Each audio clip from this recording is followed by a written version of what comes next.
growing up in Sweden and playing golf tournaments. I always thought it's okay to finish second and third because I get a prize, but don't have to say anything.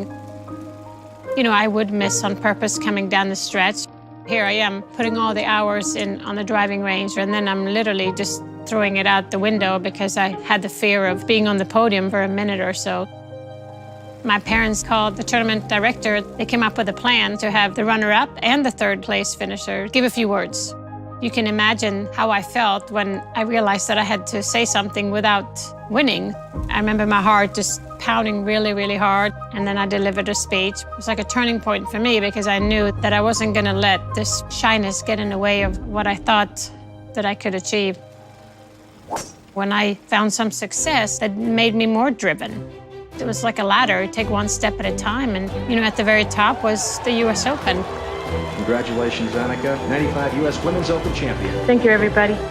I was the top player, and you know, you try to kick off the person on top of the pedestal, so I had to continue to look at ways to get better. Look at this part, right there. Sörenstam. In 2003, I've been #1 in the world. They asked me if I want to play with the men, and I said absolutely. It hadn't been done by a woman in over 58 years. So here I am, Thursday morning. There were people 10 rows deep. Then when they called my name and it was time, I remember shaking so much. Please welcome Annika Sörenstam. I took a big breath and just visualized my shot. I was telling myself, Annika, you've hit this club thousands of times. Just trust yourself.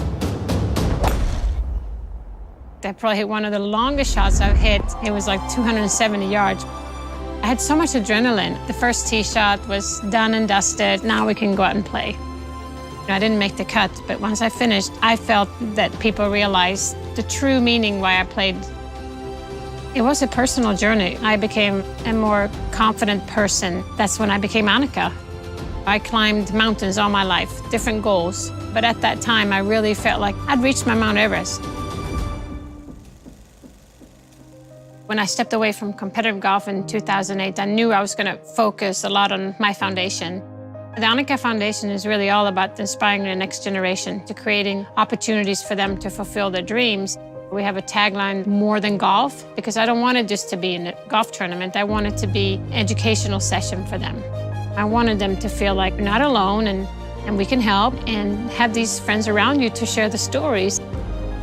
Golf is such a great game that everybody should play the game. Everybody should get a chance to play this wonderful game because it teaches you so much about life. I cannot tell you how much life and golf really, how they relate in so many ways.